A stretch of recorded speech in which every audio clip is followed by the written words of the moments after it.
every single day. People want to connect with someone who... Self-expression is life. It is the challenge. It's a challenge of life. You can't get mad at other people for not seeing your vision. It was all about a grind. Like I said, I was selling CDs, DVDs, and clothes out the trunk of my Whatever car. it takes. This is for the people. Don't forget that.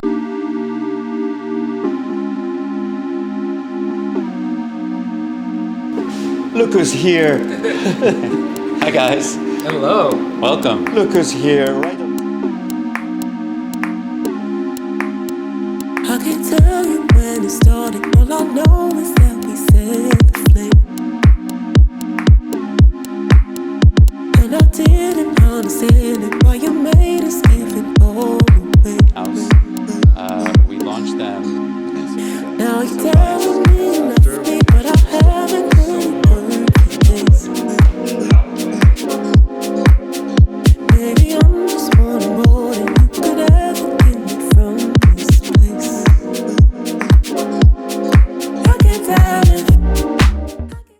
What's up, Lug Life family? Zach here from the Junk Luggers, episode 24. I'm here with Christophe and Jason, and we are in Industry City, Brooklyn, at their studio. We just walked through and they showed us their amazing studio where they do all their refinishing, and they have their wholesale and their retail store. If you guys don't mind just starting off explaining who you are, how you got into this business, and just walk through to the audience of where we are today.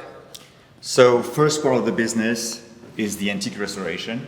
I'm French, south of France, parents, grandparents, everybody in antiques. I had no choice when I arrived here. I had to make a living, except being a French waiter. It's very fun, but so I started refinishing furniture, got into it, designers, and got a very, very nice business. You know, refinishing, restoring antiques, beautiful work, beautiful stuff to do. And then added a line of an all-natural furniture and leather care product, which is... Well, yeah, and I'm Jason. I had nothing to do with antique restoration. And I'm from New York, so I had many options. No, but I was working in corporate fashion world. And Christophe and I were life partners, and decided to work together.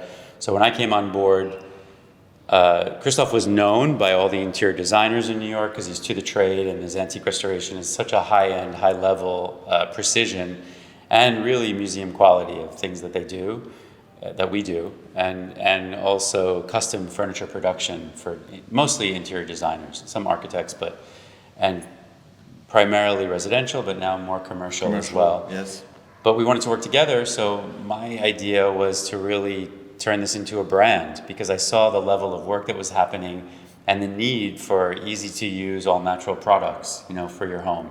So we launched this line of serums, waxes, creams, and tonics. Yes. I was like, what's the fourth one? Tonics, the furniture tonic. So, and we make it in-house. It's all natural and has a great smell to it. That's been a big part of the business too, is that aromatherapy in terms of non-toxic, you know, for your home. Yeah. Because that all these products that we bring into our house layer on top of each other. So, you know, you can end up with sort of a toxic cloud floating around your house. So this is the business entrepreneur thing that worked with us.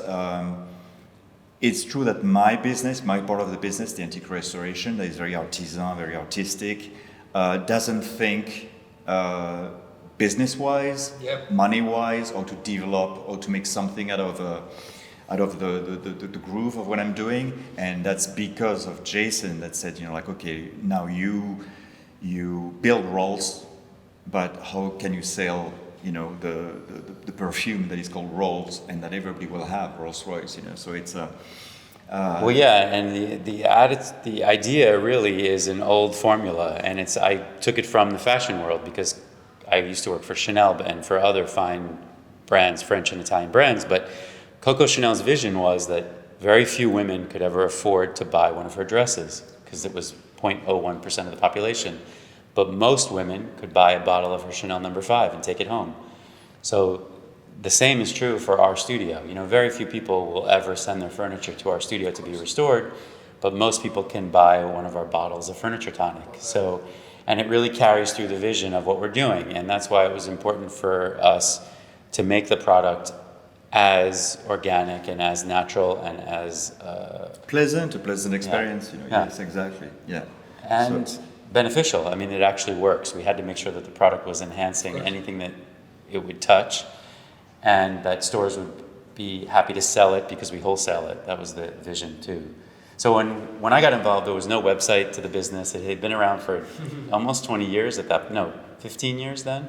And there was no website. It was just a phone call, into the studio. So there was a brand already there, just waiting to be sort of tied together and photographed for the internet. You guys are the perfect yin yang for a business. Strong Yes, brand. no, absolutely. It's been good. Yeah. It's been, exactly. Because all businesses, and I'm sure you've talked to so many people, it's impossible to do everything, one person, or to have that mindset, right? To be the creative and to also be the business person or even the organizational person or the internet person. These are all such different skill sets, right? Even to talk about yourself and sell yourself. It's hard. It's better if somebody else does it, It's especially, I have a European background. I'm European, so we are taught not to brag, to stay in our place. There's an element of vulgarity, that people cannot do in Europe, or they think it's vulgar. So it's it's true. It's for sure. So it's, even though I'm doing very well here and I'm American now, and it's there was still the background, of like the good Catholic boy from the province, that no, you don't do that, you don't. So with. Well, I was nasty New Catholic Yorkers, boy also. It's just a nasty New Yorker. Yeah, New Yorkers will sell everything. Yeah. No, but he does quite well when he's been on camera as well. Yeah, but so that's not the same thing. It's a different thing. To be a clown, to be a ham, that's fine. But to sell yourself, every time we go on TV or we do something about the product, at the end, I talk about everything. I say as stupid thing as possible, and at the end of the segment, Jason is like, you could have talked about what we had to sell, No. Literally, the host will ask about how to do something to a piece of furniture. And Christophe many times will say, well, you buy a wax, you buy our wax. We make furniture wax. We actually make that wax. Right, that's usually on set, and he will not touch it. It's like, amazing. Promote our products. This guy can't do that. I can't do that. I can do that. It's like, but we should back up a just little read bit. the title, because I'm not going to talk about the book. Okay? No, we should back up a little bit and say Martha Stewart got involved early on in once we were branding this experience, and she had known of Christophe's work previously for his antique restoration, but I knew that it was all about getting into the magazine. So also it's a natural because the editors will love what we're doing because that's her ethos, sort of like handmade, handcrafted, authentic detailing. And we pitched Christophe for a segment on the TV show. They were very excited and interested. We had to tweak it quite a bit because we were pitching straw marquetry for interiors. And it's funny because the producer said to us, like, listen, I love what you were talking about. Martha loves Christophe's work, but how's the average viewer going to relate to straw marquetry for their house? Yeah. So I said, okay. They said, come back to us with an idea. I thought of it, to go to Michael's craft store, buy a little picture frame for $5, and make it a segment of applying straw marquetry to your picture frame. On the frame. So it's a great craft project, And I thought it was perfect because Martha's even known, really, for doing over-the-top craft projects that people say, who would ever do that to their... So it kind of felt like it was perfect. And I knew that she and Christophe would hit it off on camera together, and they did. And the segment was a huge success. And as they were filming it, I was off camera with the producers, and she leaned over to me and said, one producer said, what else can you do? Like right away, like they were already planning the next segment and invited us back before it was even over, so... Well, Martha Stewart is from Fairfield, Connecticut. Wow, great. We've done, this is our 24th podcast. Wow. I think you guys are the 5th business to be connected to Martha. So like, she is the ultimate entrepreneur, right? Absolutely. If you think about it. And absolutely. She's taken so many super talented, can you hear me, Roger? Super talented entrepreneurs to the next level.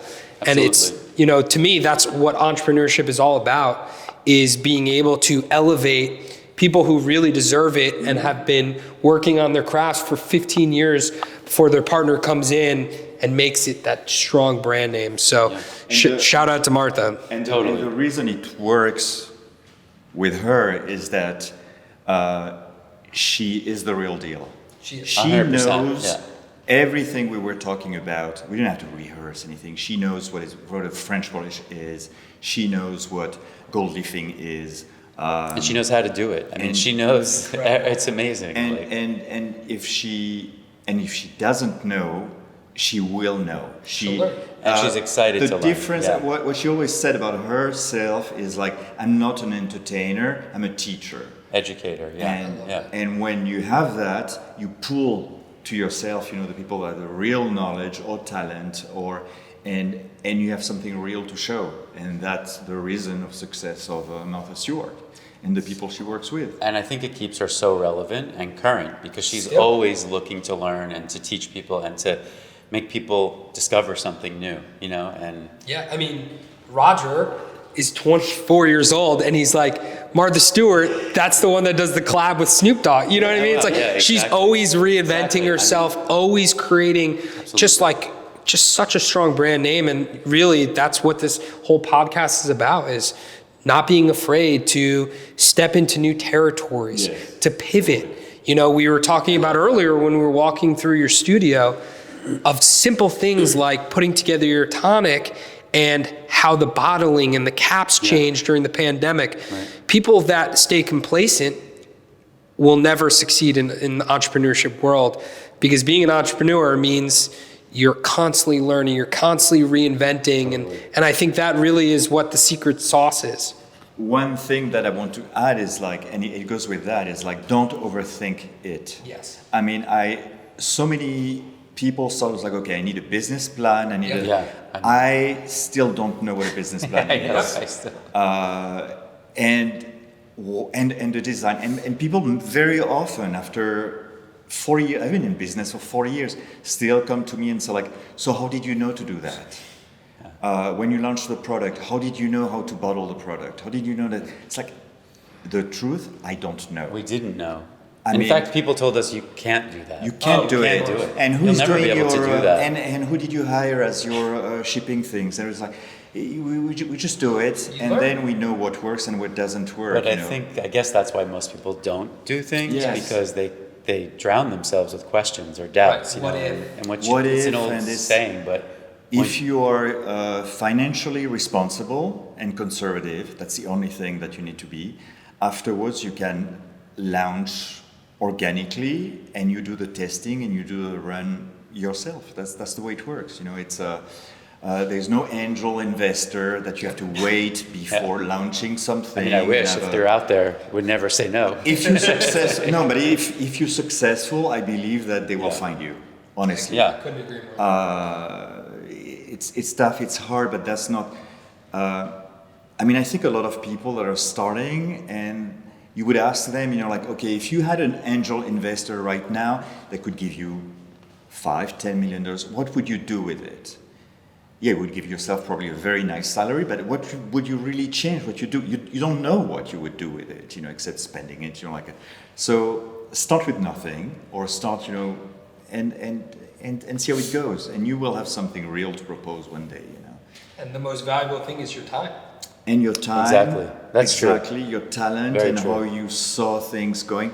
And it will actually make you very versatile. You will be able to answer questions of things that you never thought you would be able to answer, because you have the experience and you realize that if it is recycling furniture, mattresses, restoring, bottling things or whatever, you have answer. Because you have done something that is a process, and you know the process, and the object it applies to is just almost accessory. But that's, I think, a big thing nowadays, especially currently. There's this concept, I think, for younger people right now, because of the age of Instagram and TikTok and all these things, this thing of fake it till you make it. Yeah. Where if you can put a 5-second video of you doing something, and they want instant success and instant things happening, where, to tell someone it might take you 5 years for this to happen, but figure out how to make it in the meantime, how to survive, and I think those are the businesses that really have longevity. I mean, God love anybody who can suddenly just get an investment after a couple months or a year, but if you're not really authentic in what you're doing, I don't think it has the longevity, for the potential to be a brand. At the end of the day, you still need a content. You need to be doing something. It can't just all be for the cameras. Even the more vapid influencer that you think is a vapid influencer has something. There's so much work behind everything. If he's successful, there is something. It's not just like, I dress up every day and I just say something stupid. No, or do something stupid. They need to be something, But you learn that along the way, because when we were doing the segments on the Martha Stewart show, when she had the network TV show, even doing those how-to segments where, when you see step 1, step 2, step 3, when people do, I physically prepared all those steps. You know what I mean? You watch these shows and you don't think about that, but of course their team does quite a bit when they're doing something. But great production. When it's a guest coming in, of course you have to do it because you're the guest bringing this thing to them. So the effort that went into that 3-minute segment on TV took weeks of planning, and I think it's when it's done well, you don't think about it, the viewer. Yeah.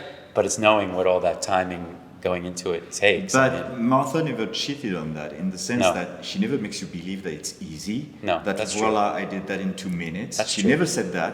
Her critics sometimes just like, oh, look at that. She just whipped it. No, and she doesn't say that. It's like it's the opposite. Of course.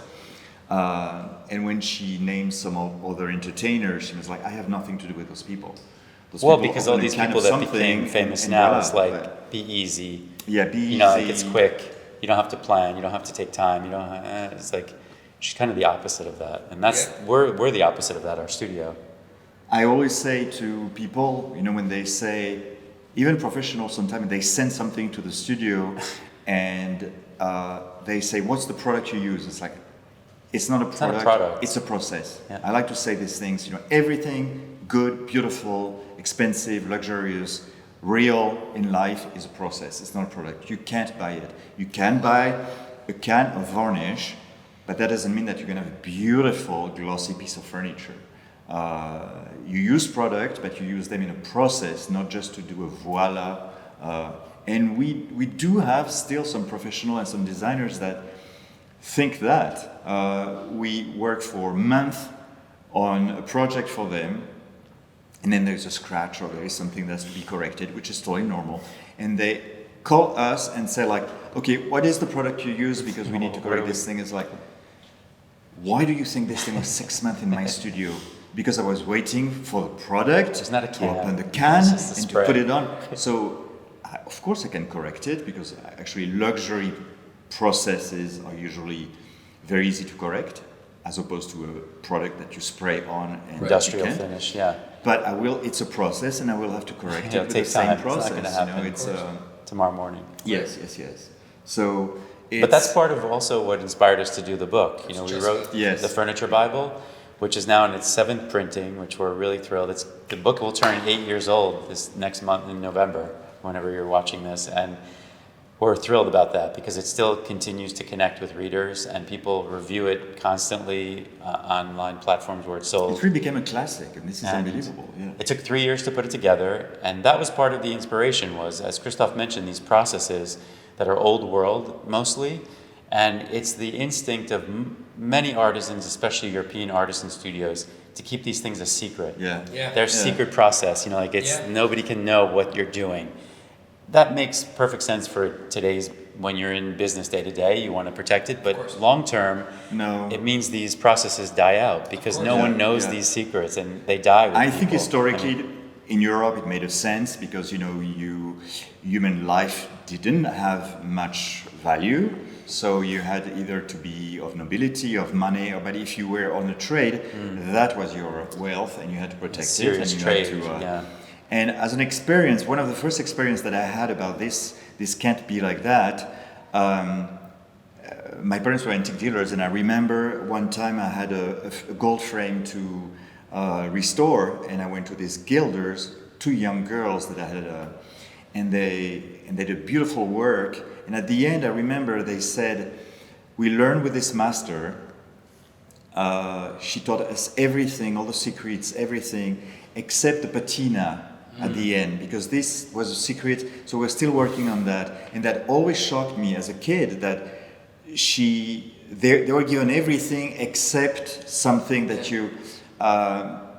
And it would die, her secret, whatever, like it's like you the secret can't do that. sauce. And some people even here when I wrote the book were like, but if you tell people everything, you're not going to have a business anymore.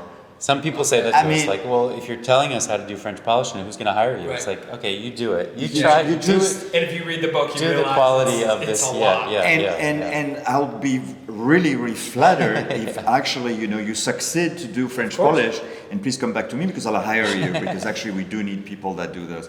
So there is nothing worse than to keep knowledge for yourself. It's not give it away, waste it. No, it's just like make it circulate, go around. The more people know about French polish, the more business I will have. The more and relevant if you it become is, good yourself yeah. into French polish, believe me, there is more people, more pieces in the world that need to be French polished that they are French polishers. So it's. But that was the goal. We wanted to put enough information in there if you would actually restore a piece of furniture, which you can, but also make it just interesting and relevant enough to be on your coffee table. To make it a gift. And that's why we talk about hardware, upholstery. Like we tried how to make your own wax. We tried to really cover from A to Z The history and of make the it a reference pieces. guide. And also, if you'll never touch a piece of furniture, we wanted it to be a tool for you if you'd hire an interior designer, for instance. So you're all talking the same language, because sometimes when you're trying to explain what you want, you can't put it into words because you don't know how to describe it. And we were really flattered when we hear that we meet interior designers and architects that say, "Oh, I have a copy of this in our office," And we show people, like what. And new employees will sort of Yeah. flip through to sort of It's a great get up to speed, because it is another language. It's really learning another language to talk about antique restoration, which I didn't know. I mean, I can say that as a layman. Of course. And there are so many things around a piece of furniture, like so many trades, so many Oh my gosh. materials, where to buy it, how to sell it, what you have, It's like what you think you have, how to move it, how to. and getting back in touch with that, because I think that's another common thing with modern society is we've moved away from knowing how to ... It's like just like our food. Like when it's now hopefully changing, but to see how children have no concept of where their dinner came from. It just shows up on the table. Yeah, the animal or whatever it is. The plant or It's the same idea with the furniture. It's like to know it just didn't pop out of a factory somewhere. Right. So that's been thrilling for us to see the people that come now through our retail store and connect with us on a granular level. Like say, oh, I want to do that, or I want to make that, or I Yes, want to go leaf more and that. more people. Want to know about. And it's addictive, I think, because humans are so thirsty for knowledge right now. Yeah. And especially the last few years during the pandemic, so many people we talked to They spend a lot started of doing time. this. Exactly. There's this editor, this journalist at the San Francisco Chronicle. Uh-huh. She started actually to make a diary that was published actually in the newspaper about, okay, I picked up Christophe's book and I'm going to try to do what he says I have to do on this desk. And she would call me and say like, okay, this is not working, this is working, I made a mistake, what do I do? Did I ruin everything? And so that was fun, that was a great thing. And I tell people all the time, it's like, you cannot ruin it. It's true. I mean, you make a mistake. If you use actually hand applied methods and traditional products and everything, they are reversible. You can repair them. So you make a mistake, you remove the product, you remove what you just did, and you do it again. So it's a lot of things that you can't do if you have plastic laminated furniture, spray lacquered things. I mean, when it's gone, it's gone. I mean, it's you can't. If you have a waxed piece of furniture, you can re-wax it. You can anything remove organic, the stains. and that's our running joke too. Is before World War II, everything was organic, or before the 50s, basically, when we created all these industrial finishes and chemicals, it's like everything can be reversed. If it's beeswax, walnut oils, and all these natural ingredients, there's a reason. And that's what's been fun too, to see that. That's the beauty of it. To connect people to that. So the book still continues to touch people that way. And of course, when it came time for the book, who did we think of to write the foreword? Martha Stewart. And she graciously said yes and Absolutely, wrote a really thorough foreword. She read the entire blad of the book, you know, like the whole, she wanted to see the whole book before she would write the foreword. And she really did read it before She she wouldn't wrote the do foreword. it if that was something she wouldn't not have She does nothing halfway. liked. So. Yes, yeah. She did she took her time to do it.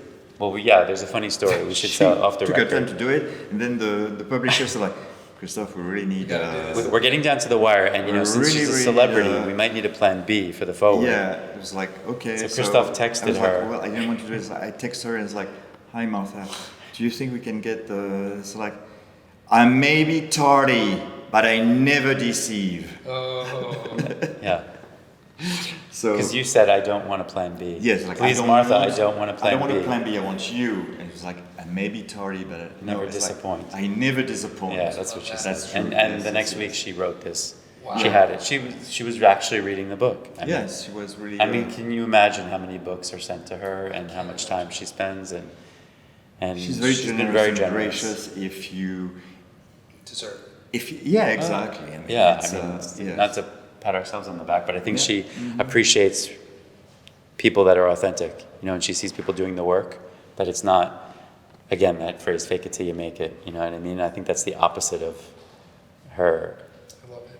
I think her people- message. And I get that a lot. You know, it's sometimes entrepreneurs and people that have a way to do things and work ethics, because that's something we don't talk about, but you need incredible work ethics that you don't know. I can't teach you what work ethics are. You need to have had abusive parents. That's part also of the thing. Mentally or physically. Mentally or physically. But anyway, you have it, you don't have it. But when you have work ethics, I mean, you sometimes are qualified or are called by people arrogant. And you have to figure out that, you know, and be okay with it. Yep. The people that think you're arrogant or like, oh, Mr. Know-it-all, or, you know, like, me, I get the French arrogant thing, of course, because I'm French, so it's easy to be arrogant, Right. you know, but don't worry. I mean, just continue, do what you have to do the way you think you should do it, and you can't be responsible for the qualification. But you know, there's a grain of truth in most stereotypes.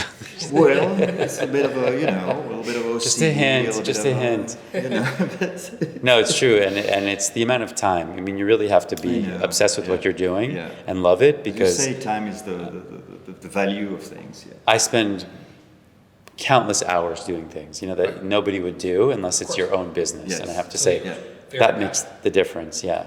I can never expect any employee we have, and we have great employees, to care as much as I do. It's just not going to happen, I think, at least in my experience, you know, because and that's how I approach life. And even when I had corporate jobs, I did apply myself that way. And I think that's why I excelled in those jobs, because people that take it on as their own, like I forget what big corporation had that policy we heard, like I think it's Verizon. one of the TV, we didn't need to plug them, but Sorry. one of the phone companies has this thing, if you touch it, If you touch it, you own it. You own it. And I always had that attitude when I was an employee of other people and with my own business, of course, you know, but like, I am responsible for this. And I take it seriously. Like, I think same thing, serious it's hard. parents or Yeah. just Yeah, no, strict parents, but Yeah. I don't know. Great learning lesson. I mean, I still take the most pleasure in packing our orders that we're shipping out for wholesale. And sometimes it drives Christophe crazy because he thinks I shouldn't be packing orders. I know, but you do Because it we because have you like people, it. I do it because I You like absolutely it too much. love that. I have to I cut love him. it. I forbid Nothing- him to pack more than I don't know how many orders a day because. But nothing gives me more it's- pleasure than yeah. knowing somebody bought something of ours on the website or in a store, and they're going to, you know, represent us. I mean, I love that. What could be better than that? It's like the ultimate endorsement, you know, so. So I think one of the most incredible things, and if you guys want to talk about it, great, but is you've done some of the most incredible architecture structures in New York City. Do you mind just walking them through? You know, I know some of them are Gracie Mansion, City Hall, Washington's Desk. We saw on an article about Uma Thurman's. So do you mind just like, obviously you're getting it because you're the best of the best, but like, what is it like working on some of this historical furniture? Well, the first thing is, and that comes also when you have a past and when you're an entrepreneur, you have some experience. First thing is like not to be scared of what you have in front of you. Yeah. I mean, yeah, you can have fear, apprehension, or whatever, but you cannot be scared by an object. So. Or a person. Or a person, actually. Intimidated you have to by be a able to person. say, this is what I'm going to do, and this is what. And usually, when you are in these situations, you are surrounded of people that, because you're never alone, designers or professionals that know what you're going to do, want you to do it, and you're supported by that. You're not just like put in front of something, you know. And we're talking about Gracie Mansion. Gracie Mansion, I was a little part of it. I was just working on some of the furniture, but Gracie Mansion is a big, huge thing. Yeah. And there was a great man behind that said, like, I want this to be the official residence of the official guest of the city of New York. Mayor Bloomberg put his money, put his will into it. When you follow a guy like that, you're just like, yes, I'll do my best. You had a great designer, Jamie Drake, that had the incredible knowledge of colors and a vision, because the colors of the federal buildings are bold. They are not those beige things or whatever. And who better than Jamie Drake, you know, to have all those bold colors, you know, the pistachio greens and the mauve, all that to put in there. And then you put your little bits of 2 cents, you know, and you're cold and you know exactly what you have to do on that. And that was the thing when, after doing Gracie Mansion, we did at New York City Hall, the desk of George Washington. So cool. And that's incredible. And I think for Christophe, that was really because a pinnacle as an immigrant, moment. you know, as coming here, you find yourself finally one day, you know, in front of a piece like that, and you're like, wow, this is great, and somebody trusts me to touch this thing, which is part of the history of this country. You know, you can, and the simplicity of the piece at the same time. You know, it's something very humbling and proud and excited. You know, to do this thing, and it's. I go to see it from time to time, and I just, you know, you repolish, you touch up a little thing, nothing major. You know, like the piece is behind rope. You know, but. You take care of it, and it's just like you go see a child and see how he's doing, you know, if nothing bad has happened. No, it's really, and when you actually go in those spaces, it's the same thing as the space we talked about, you know, on a certain place, about all those grand mansions, you know, like you realize that you are a part of it, because those grand building or grand rooms or beautiful pieces of furniture, they cannot survive without us. Yeah. They need upkeep, they need a will, they need the money. They're living, breathing they things. Need the legacy, they need so you're just one part of that. You know, I'm not the one ringing the bell and saying, hi, you may have a beautiful piece of furniture, I have to take care of it. So you're only a part of of an entire human chain, you know, the designer, the owner, the architect, the people that decide what to do. It takes a real team, you know, a team effort to make any of these things beautiful. So it makes you feel more comfortable in the sense that, as I didn't, you know, like come onto the piece as a foreigner or a stranger, and voila, Christophe, you have to do it, you know. So I think for entrepreneurs, you know, that's easier, because we are small people usually. We start small, so we are in touch of all the elements of the deal, and we feel comfortable because of that, because we know the people that are going to move the piece, that are going to bring us the piece. It's not a big corporate experience, you know, it's really when hands-on. you arrive at the corporate level, you are just doing one little thing, picking up the phone or doing this, and yes, it could be scary if you were put into this piece, and But that's what it. is interesting, I have to say, is like the more you work with really successful and talented and often celebrity people, how can I say this? It can be more hands-on than when you're dealing now with our mega wealthy clients that are more from a corporate background themselves, Right. you know, or from finance or from whatever it is. People today, there's been almost a layering and a protection and a security and a step back from it. So, you know, we often don't meet those clients if we're working with interior designers because there's even non-disclosure agreements now, and it's usually not for celebrities. It's usually for names you've never heard of anyway, but that are very careful to protect themselves from anyone knowing how they're spending their money. Where it's been more of a pleasure, where I think maybe because celebrities are at the base entertainers also, and they want to connect with people. Yeah. They're often, I don't want to say easier to work with than other clients. Yeah. And people would think it's the opposite maybe, but it's... And entrepreneurs also they can't stay in the mass. They have to poke, they have to be seen. There is an element of like, I'm a little bit of a star in there. Yeah, so maybe And that's a good point. that is also... It's a natural evolution of that situation. And what I'm doing allows me to have this aspect of myself, of my character, groomed in the sense that I'm doing the finish. So when I do an entire project where there are like also some 50 or 60 trade, you know, in an apartment or a townhouse, it may be a little not fair, but I'm the one that people notice. Because I do the gold, because I do the French polish, because I do this, I do that. So you can be like, oh, well, yeah, nobody thinks about the plumbing, nobody thinks about this and this and that. We are the part good that's side of the that polish. is that a lot of designers and a lot of contractors will put you forward because they know that the client will be happy Yeah. with you. That's true. And will make all the other things disappear. It's like, That is well, often the case. That is often the case. Like We're the ones that can, I know, you know, Christophe, it's a little early for you to do the handrail or to do these things, but at please this do point, it because we need to show something to the client. because it makes it real for the client. You know, they're spending all this time and money, and they don't want to hear it's going to take 6 more months. I know. Or So if they can look at something when If they they walk in see that property something and and they see see it. this beautiful, it's like, Yeah. oh, Christophe did a beautiful job, and that's like, didn't he? You know.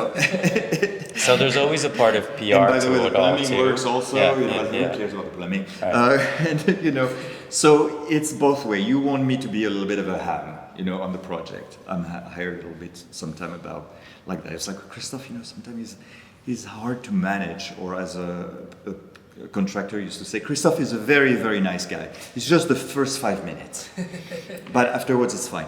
I know That's they. French. That's the French aspect. I know this just put me. It's like he's gonna. It's just like a he's maitre gonna d' make in a us French look good. restaurant. Yeah. First, so Can we talk about the Millerton Yeah, project? Sure. So I guess the backstory behind this is my ex-girlfriend from college and after college is from Millerton, New York. It's so funny. I saw on their Instagram that they recently purchased, what's the name of the family? Turney The Turney's building. General Store building in Millerton. Very small town, population 1,500 people. They were both telling me how they've never gotten so much buzz of people trying to figure out what's going into this store. So if you guys don't mind, anything you can share in terms of what the goal is with the Millerton spot. go ahead. Well, the basic backstory is we have a weekend house up in the area where Millerton is, in the next town in Connecticut. So we know this town, Millerton. It's a super charming, as Zach said, like Main Street, old village kind of town, very small. There's a building in the center of town called Turney's. And by the time we've been going up there a little over 10 years, it was already sort of, you know, seen past its glory, you know, and it was slowing down, obviously. The gentleman that ran it was getting older. You could feel there was no other family involvement. It was ending. And then a friend called us one night, a real estate agent. We were having dinner with another friend and said, the Turney's building is going to be sold. Could be for sale. Could be for sale. Are you guys interested? And the three Was of us not on looked at the each market. other and said, like, Yeah. yes. And the fact that we all had that unanimous reaction was why we decided to do it. Because none of us thought, oh God, like, or I was thought not it was in the scary. market, And what fascinates us is for this tiny little town, I don't want to say in the middle of nowhere, upstate New York, I mean, it's the middle of nowhere. people So- have reached out to us from all walks of our business and connections to The say, Turney's building oh my God, Turney's? is Kevin Bacon's of building. Yeah, it is the Kevin Bacon of buildings. That's great. That's great. Everybody, He's been there, I'm sure, because he has a house not. everybody has a relation Yeah, to this building. that's true. And the people, people from Chicago, people from all over, Yeah. send us pictures Michigan, they found a on the friend from internet Michigan. about this building. You have a relation to the building. The manager of Industry City has a relation to the building. Some clients I can't name. Park Avenue clients call have me reached and out they're to like, us saying, of course I know the Turney's building. And Millerton? they have precise memories about the building. The way the cash register rings, Yep. what they bought first in this building, Pendleton. the Pendleton thing. the questionable customer service from the proprietor. Yeah. I mean, but all So of it, yeah. this is amazing. Every time you are inside of the building, which is closed right now, every time you go in and out, you have somebody that will Stop you. traffic Yeah. and get to the window of his car. It's like, are you the one that bought the building? What are you going to do with the building? Yeah. What's going on with the building? So funny. It's amazing. It's amazing. We put goats in the building, like We bought these two metal sculpture goats and that just we put them in each the- of the two main so windows. people can have more even to talk Yeah. about it. It's like, what are you going to do with the goats in Yeah. the building? You know, Yeah. people have questions. People have stories. People have. And the first thing we needed to do was empty the building because it God. was Yes. over 100. The Turney family owned the building for 100 years, and the building had existed already for 50 years before that. So we spent a couple months cleaning it out, and the treasures we found and just things. I mean, you would of course appreciate it. Of course. paperwork, the paper thing. A lot of things are going to go to the Milton Historical Society, of course, because the family had also owned the first car dealership in the area called Turney's Ford, which we had no idea. And just finding pictures of Model T cars, I thought this can't be all the records of the coincidence. business, paper records, of course. Yeah. You know, like for the past Decades century and decades in and the decades. attic. So I we mean, have like all the receipts, all the checks, crazy. cancelled checks, everything. Crazy. It's And it had was been a big boarding thing. house when the family bought it. So there's 7 bedrooms upstairs. So it's just the way they're built. It's plaster. I mean, this building is like this solid, giant house sitting on 2 general stores, like 2 storefronts, which in the middle of town, literally the center of town. So our goal is, we're not 100% sure, but we would want to do a general store feeling, but really celebrate the building. The Yeah. first thing is to restore the building and make it look beautiful. and- Taking care of things, which like, takes time. I mean, people already, we bought the building. They're like, when are you opening? Are you going to be open for 3 Christmas? months. It's like, No, what? exactly. But 3 months, and it takes a long time to assess. Just like antiques, you know, when you have a piece of furniture, it's not just like, oh, I'm going to do this and this and that. You need to talk to contractors that are going to. Just to get What do you do? people to now- come and look at your problem. Yes, you know, it's what you take care of first, what has to be taken care of, what is really urgent, what is not. So And it'll be a long process, Yeah, we'll say that, yeah. but really, we have so many ideas, so it's going to be, there's all good things, Yeah, totally. We love being up there. I think the project is the building more Yeah. than, you know, Yeah. what is going into it or Yeah, almost whatever. more important than what we do, actually, it's like yeah. the building. Yeah. So, Totally. Well, there you go, Val and the Pulver family. Spread it to the whole Millerton community. Make sure they know they're going to keep it. They're going to conserve the historical history behind it. So, definitely. if is there any questions that you guys have for me? What question do we have about What do you? we have? Well, that you have to call us next time there's a big apartment or fancy place that's empty, so we can get to your place before other people. Because it's the hottest place in town, and there's Because he furniture has coming. the hottest Yeah. place in Yeah. town if you want to find anything you want to find. Queens, New York. Anything you need, anything you want, anything you don't even know that you You can't want. believe what they have over You at just Remix go there. Market. You just go there. And on top of that, I mean, the people that are working with him, a riot. Yeah, really cool team. A You have- riot. You have a to really see, great you know, team. like talk about ham. I mean, those people, you know, they put the most unbelievable The Instagram Instagram videos are awesome. segments. You know, it's choreographed.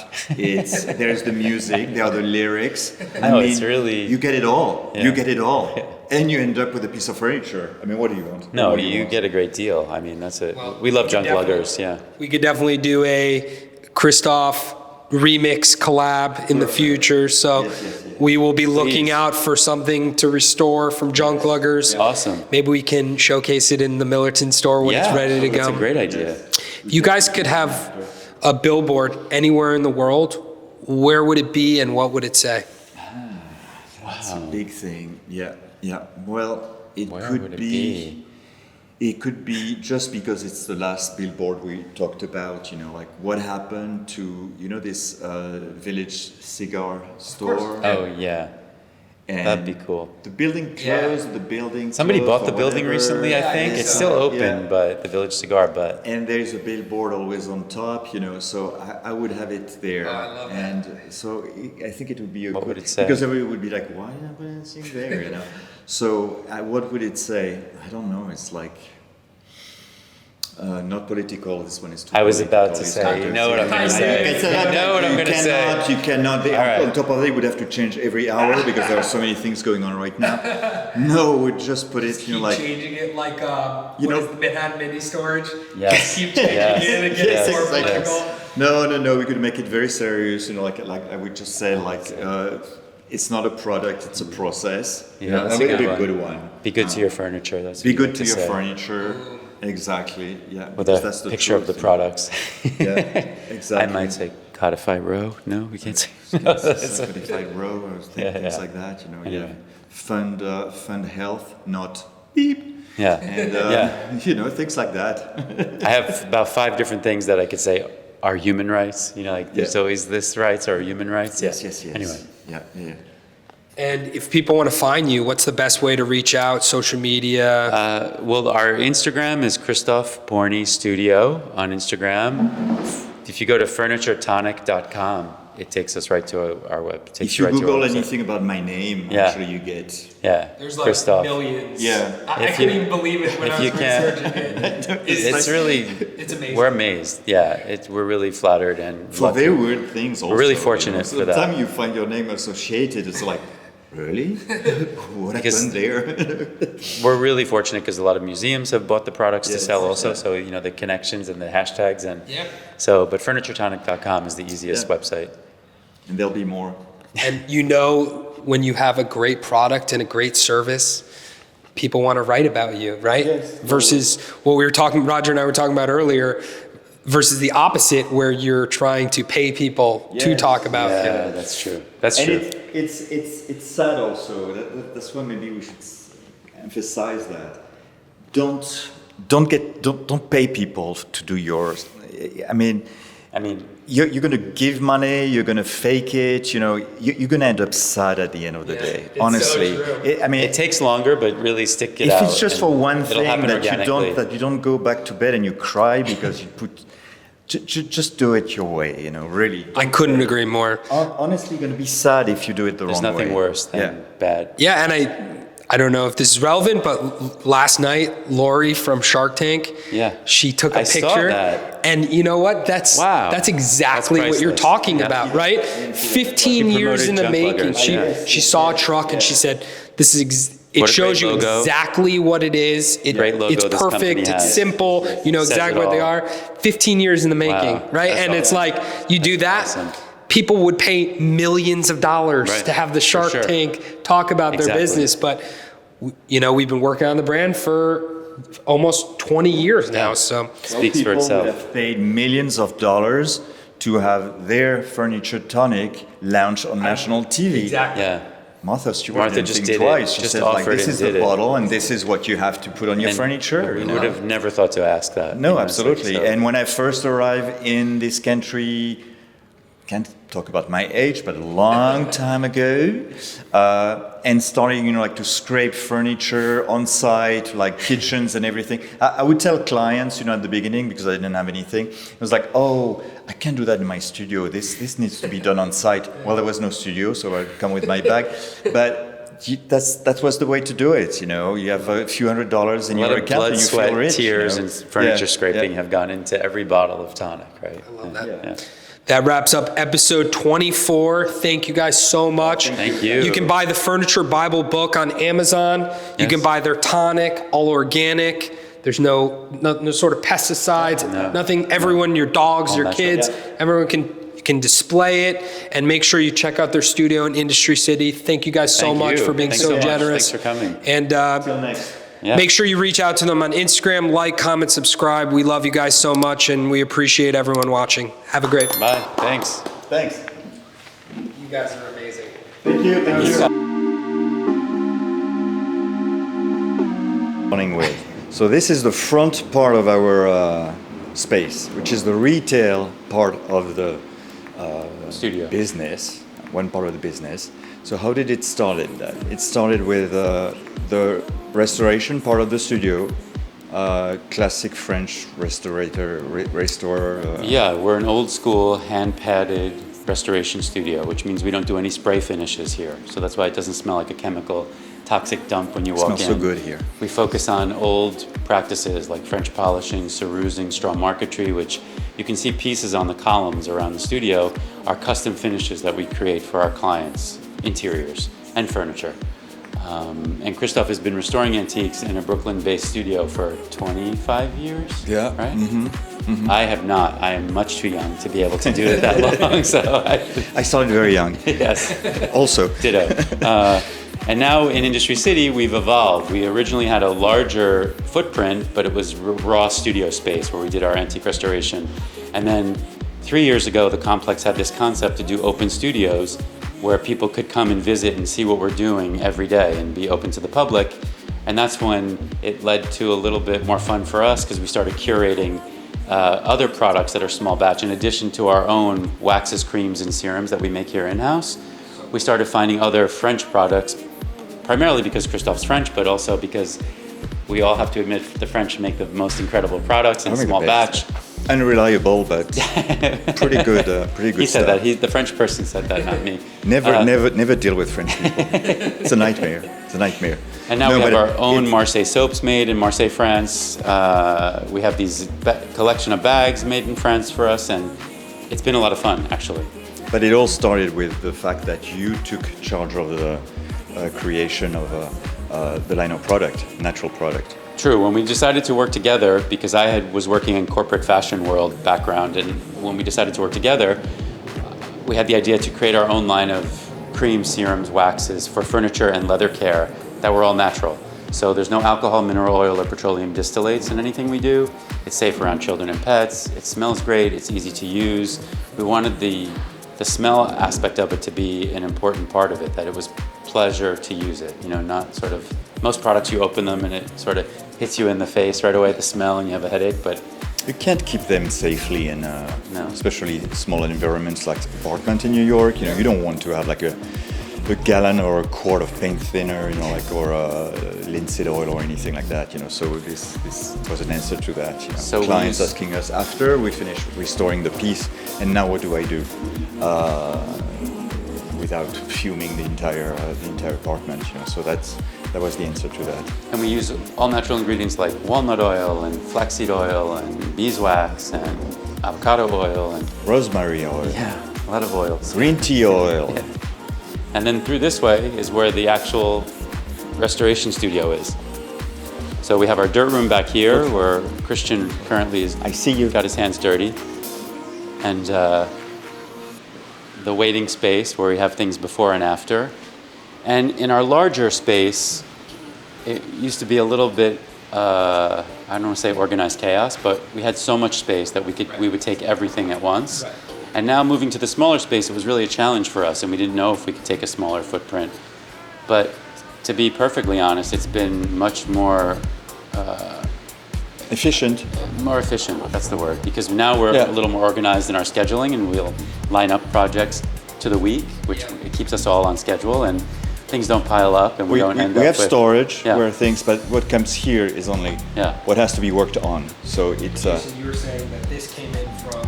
Yeah, these are chairs made in North Carolina, and I think there's 35 of them, and we will finish them custom finish for the client, and these will eventually live in Shanghai, China. Shanghai. So in a cafe in Shanghai. Yeah. So All the stuff we do is actually pretty international, or nationwide even. I mean, a lot of jobs all around New York, of course, Connecticut, Long Island, the East Hamptons, but Florida also, Miami. Yes. Palm Beach. Europe, we do a lot of finishes for mega yachts also. Now they are, those yachts are so sophisticated, so climate controlled and everything. You can do anything you want in there, it's basically... They're really sort of floating homes, they're not Yeah, a boat yeah, anymore at that point. So we do all of our finishes there. We're even able to do entire paneled rooms that are assembled, then disassembled. Like this, right? Yeah, exactly. Marquetry, yeah. Entire rooms made out of straw marquetry, for example. Exactly, that's one example. So this is rye straw, and we import that from France. It's grown specifically for marquetry. It's long stem straw, and each stalk is examined, and then a lot of it's rejected because, of course, you need the ones that are most perfect. Every stalk is split with an X-Acto knife and ironed flat, and then you start piecing it together, and eventually it becomes a veneer, basically. So, but it's the most time-consuming finish that we do. You have an example behind of...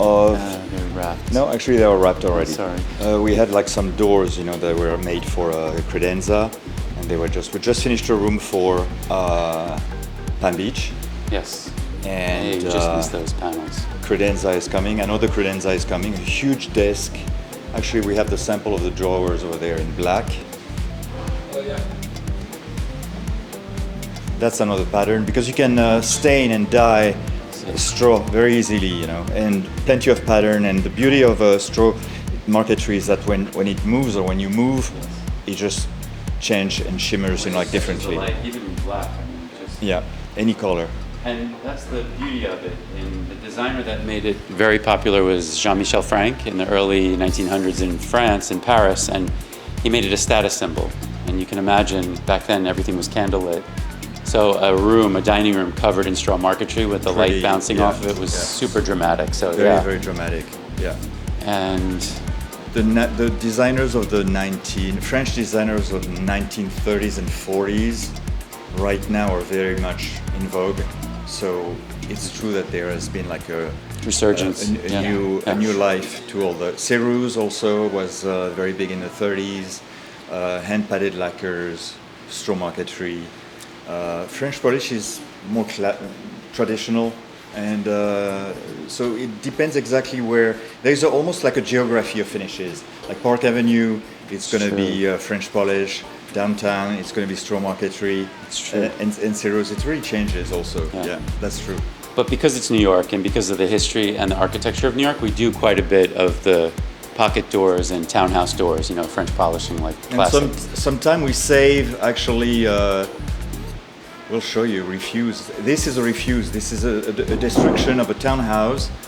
That was the Remington family townhouse. And who bought that house in the 80s or 70s? I don't know. 80s? Oh. Yeah. Michael Jackson. Yeah, 80s.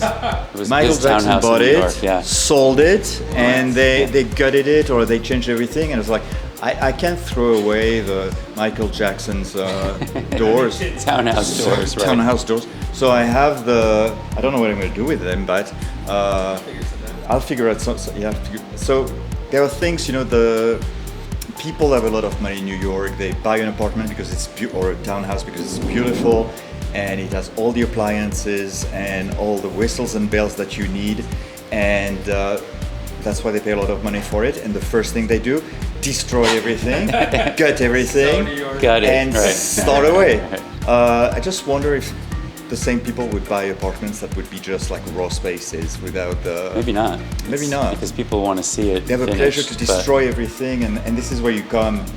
Yes, you of yourself. Course. This is the beauty of junk luggers. So see, everything is like a circle of... exactly. Right. We're part of the circle. Yeah. Yeah, totally. Because we recycle, you recycle, we put on, you put down.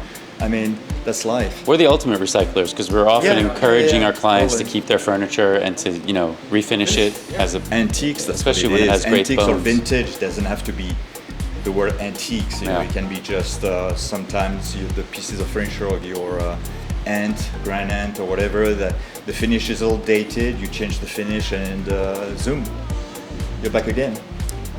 And we love being here in Industry City because honestly, the light that we have from these old fingerling buildings, that are sort of provide so much light to so many tenants because of the layout has really been a big positive change for us from our previous studio over in Dumbo. We didn't really have the same light. And the courtyards here now are each their own little garden, so you have a moment to have some green in your life during the day. You can run out and sort of have fresh air too.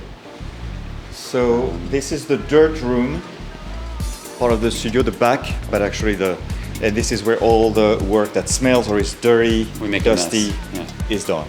And we do everything inside. So you can see, it's, even the dirt room is probably cleaner than most of the wood shop that people would expect. Our business is actually a very clean business. We don't, when it comes here, it's already done and made, and it's really clean, and the finish is required to be like a really, really, really clean space. So that's. I think people are always a little expect surprised to walk in and see sawdust everywhere or something, or just but we're not a wood shop, so we're not really cutting wood ever, unless it's small little repairs and things. Everything is clean between projects. We're the everything end is, process where, it has to be not hermetically sealed, but almost. Sometimes when we're doing French polishes, we can't have any dust or any dirt. And We involve also plenty of other trades, stone for marble tops, brass for Metalwork, hardware, glass, plenty. So everything is assembled or done somewhere else, and everything comes here for the final put together, finish.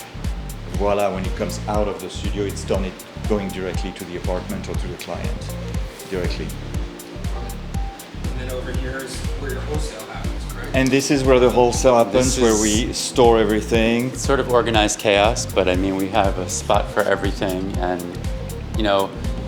during the pandemic, it's been quite interesting because I want to say almost every facet of every product we make had to change slightly during the pandemic in terms of the bottles or the caps or it was just amazing how almost every resource you sourced was The cost not available also. or had to change Yeah. So I like the mix of there's not really a separation No. between the retail and the studio part, and when people come, they actually, and so sometimes they even ask, but I like, that everything flows. Like, can I go to this part of the? Yeah, of course, sure. Go. they go feel like they're around stepping and, into somebody's private Yeah. space, and Yes, we yes. love that. That's the whole goal of the studio here. Yeah, is- to have everything mixed. So here you have they're very quiet today, but don't let yourself fooled by the quite chaos sometimes. A lot of jokes, Deidre and Deidre and Shirley. Shirley today are working on. Yes. Okay, so these are two important products for us. These are our small batch slippers from France, the classic Charentaise, 100% wool. So we're just putting labels on them before we have orders. And then Shirley's working on our all-natural fire starters. So these are 100% made in-house. We launched them, luckily, as part of Oprah's Favorite Things in 2016. It was chosen for that. And we hand pour them like little candles, but it's to start a fireplace or fire pit or barbecue. And we wanted to create something that was not accelerator based, because most of those starter logs and things are full of who knows what. Where these are just beeswax, wood pulp, and essential oils. We decorate them for the holidays too, and it's become a great little host The silver gift. one and the gold ones. Yeah, Yes. and silver and gold. We love them.